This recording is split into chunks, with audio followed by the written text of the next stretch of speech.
wabarakatuh. Salam kreatif, inovatif, pasti sukses. Apa kabar teman-teman? Semoga dalam keadaan sehat walafiat. Masih di tema membuka usaha sendiri. Nah, kali ini Misteri akan share kepada teman-teman mengenai materi bisnis strategi, yaitu bagaimana cara mengisi bisnis model Canvas. Oke?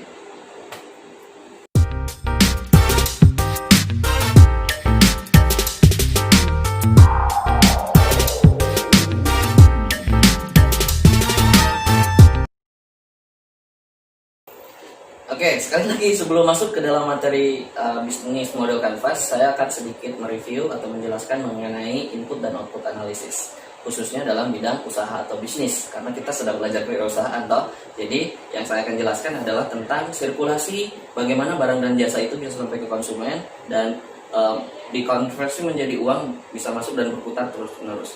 Itu input, output, input analisis. Ini dia. Nah, jadi input output analisis itu terbagi menjadi 3 bagian. Yang pertama adalah input, yaitu kita tahu di sana ada jenis-jenis usaha hulu namanya ya, atau istilahnya bisa kita sebut ada petani, ada penambang, ada juga di sana nelayan, terus dan lain sebagainya. Ya. Jadi kita sebut sebagai industri hulu. Nah, berikutnya dari bahan baku mentah tersebut, ya biasanya industri hulu itu memproduksi atau menghasilkan produk-produk mentah. Ya, contoh-contohnya tadi yang sudah saya sebutkan. Lalu, si produk atau jasa yang dihasilkan dari produksi hulu atau di industri hulu itu akan mengalir ke perusahaan. Itu masuk ke dalam sebuah proses. Ya, diproses di sana dari bahan baku menjadi barang-barang jadi atau barang-barang setengah jadi. Kemudian setelah jadi, si barang tersebut akan didistribusikan ke konsumen atau kita sebut sebagai hilir. Jadi di sana adalah pusat di mana barang dan jasa itu dimanfaatkan atau digunakan atau dikonsumsi oleh masyarakat atau konsumen. Nah, dari situ terjadilah yang namanya penjualan. Oke? Nah, penjualan ini menghasilkan uang dan uang tersebut akan mengalir ke perusahaan. Ya, dari konsumen mengalir ke perusahaan. Lalu si perusahaan ketika mendapatkan uang itu belum disebut sebagai keuntungan, teman-teman. Jadi masih ada proses-proses lanjutan sampai si perusahaan itu mendapatkan laba, mau rugi ataupun untung. Mereka mengeluarkan untuk operasional. Ya, operasional itu adalah pengeluaran untuk memproduksi barang dan jasa. Contohnya gaji karyawan, listrik, ya, dan lain sebagainya. Berikutnya, tentu saja si perusahaan itu memiliki hutang kepada industri hulu atau pembelian barang ke industri hulu. Kita sebut sebagai hutang atau pembayaran hutang. Nah, setelah dikurangi operasional dan pembayaran ke perusahaan industri hulu, maka perusahaan itu baru memperoleh yang namanya laba atau kita sebut sebagai keuntungan atau kerugian. Nah, itu teman-teman. Setelah membahas ini, saya akan menjelaskan mengenai bisnis model Canvas. Oke, yang pertama, ini dia. Yang pertama adalah ketika teman-teman mengisi bisnis model Canvas, urutannya sesuai dengan yang akan saya tunjukkan satu persatu. Nah, yang pertama adalah kalian menentukan terlebih dahulu siapa segmen pasar atau konsumennya. Contoh, kalau teman-teman membuat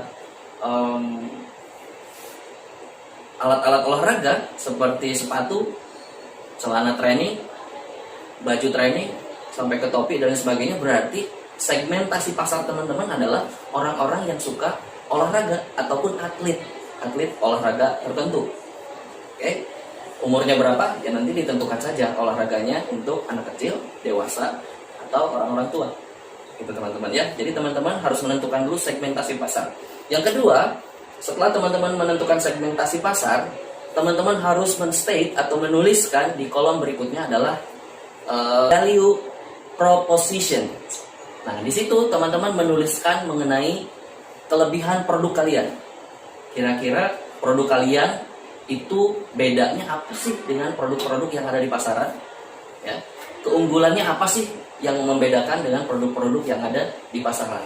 Hingga akhirnya apa? Dapat menimbulkan rasa keinginan tahu atau keingintahuan si konsumen untuk mengkonsumsi atau membeli barang-barang kalian, karena ada nilai tambah di dalamnya, atau kita sebut sebagai nilai tambah, ya, value propositions. Jangan lupa itu. Berikutnya adalah ini. Ketika teman-teman sudah punya produk, ya, barang dan jasa gitu ya. Nah, bagaimana caranya kalian harus berpikir mengenai distribusinya, proses distribusinya, atau bagaimana supaya produk dan jasa kalian itu sampai pada si pengguna atau user atau konsumen. Nah, itu namanya channel, teman-teman. Ya, bagaimana proses pengiriman si produk atau jasa bisa sampai ke tangan konsumen. Berikutnya, setelah teman-teman mengisi channel, tahapan berikutnya adalah teman-teman mengisi mengenai ini dia. Bagaimana caranya kalian merawat konsumen yang sudah teman-teman punya, atau langganan yang sudah teman-teman punya, ya. Atau bagaimana caranya produk kalian itu lebih dikenal oleh publik, lebih banyak. Atau biasa kita tahu namanya promosi, ya. Bagaimana caranya si produk kalian itu bisa dikenal lebih banyak orang, ya. Nah, itu adalah kolom di customer relationships. Berikutnya, setelah teman-teman mengisi kolom tersebut, kalian isi mengenai aktivitas utama perusahaan kalian atau bisnis kalian. Namanya, kolom ini adalah key activities, ya.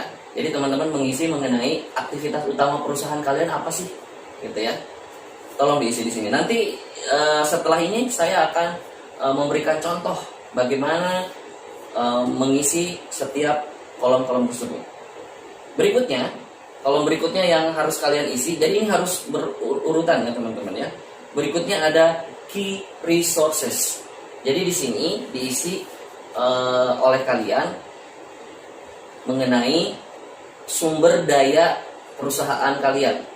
Ya, sumber daya di sini bisa mesin-mesin yang digunakan gitu ya, atau bangunan yang kalian pakai dan lain sebagainya. Kalau teman-teman nanti bergiat di perusahaan konveksi, berarti key resources-nya adalah workshops-nya. Di sana ada mesin jahit, ada mesin obras dan lain sebagainya. Oke, sedikit paham ya? Nanti saya jelaskan mengenai detailnya seperti apa cara mengisinya. Kolom berikutnya atau urutan ketujuh adalah teman-teman mengisi mengenai key partnerships.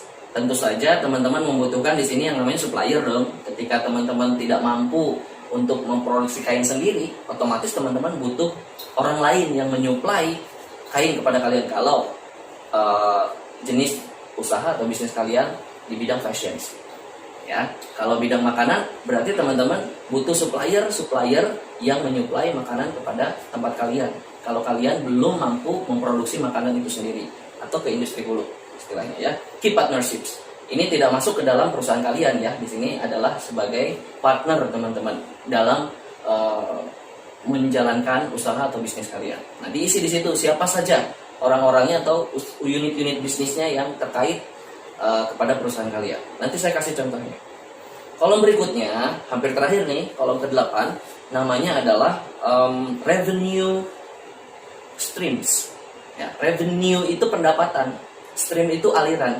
Jadi aliran pendapatan perusahaan kalian itu didapat dari mana? Contoh, kalau di bidang fashion ya, mesti contohin bidang fashion dulu. Nanti ada bidang kuliner saya contohin. Ya, berarti pendapatan utamanya adalah dari jasa pembuatan pakaian itu sendiri, dari menjual kaos, dari menjual desain dan lain sebagainya. Ya, nah, nanti teman-teman di situ tuliskan pendapatan utama dari perusahaan kalian itu dapat dari mana. Oke. Berikutnya terakhir, kolom terakhir atau kolom ke-9 yang harus kalian isi adalah cost structure. Jadi cost structure ini adalah bagaimana produk kalian itu bisa jadi, apa saja yang dibutuhkan. Bukan alat-alatnya ya, tapi bahan bakunya yang dibutuhkan. Oke? Nah, sedikit paham? Mudah-mudahan sudah banyak paham ya. Nah, setelah ini saya akan menjelaskan mengenai contoh bagaimana tahapan mengisinya, supaya teman-teman lebih bisa clear memahami mengenai how to develop your business through business model canvas. Siap-siap teman-teman, saya akan memberikan tutorial bagaimana cara mengisi bisnis model kanvasnya ya melalui produk-produk berikut ini. Oke, lihat produk apa ini? Ya, pengolahan stroberi. Di sini ada yang pertama selai stroberi, yang kedua dodol stroberi, dan yang terakhir adalah sirup stroberi. Oke.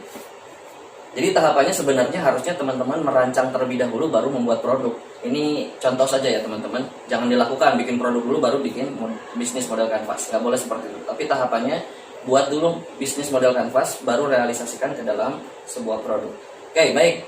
Nah, yang pertama yang harus kalian isi tadi seperti yang sudah saya kasih tahu di sesi sebelumnya adalah customer segment. Apa itu customer segment? Jadi apa itu customer segments? Customer segments itu adalah orang-orang yang akan membeli produk tadi itu siapa sih? Yang membeli tadi produk strawberry itu? Ya, yang pertama anak-anak, wisatawan lokal.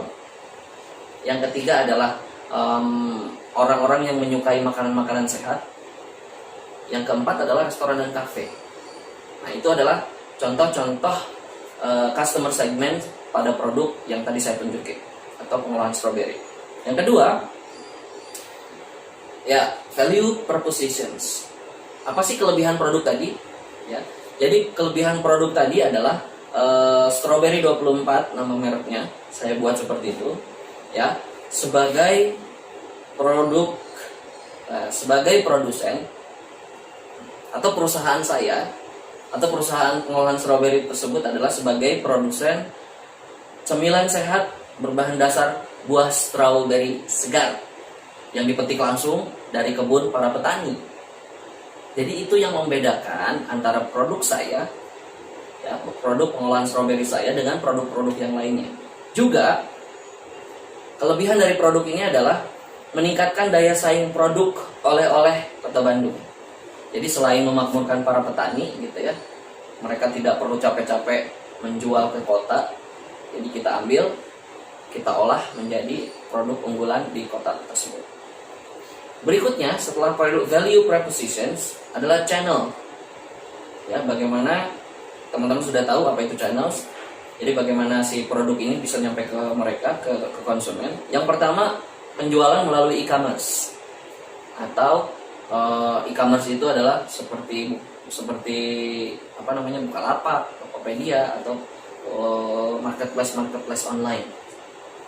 Yang kedua, melalui medsos atau media sosial. Jadi supaya membantu si pengusaha untuk memperkenalkan produknya kepada konsumen. Yang terakhir adalah dititip ke toko oleh-oleh yang ada di sekitar kota tersebut.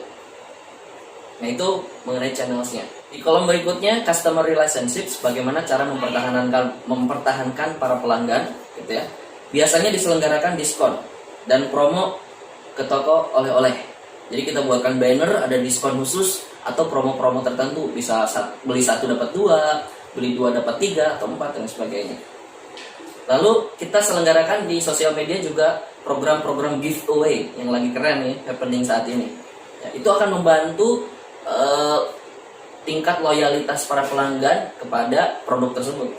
Ya, mereka akhirnya mau beli dan beli lagi dan beli lagi produk kita.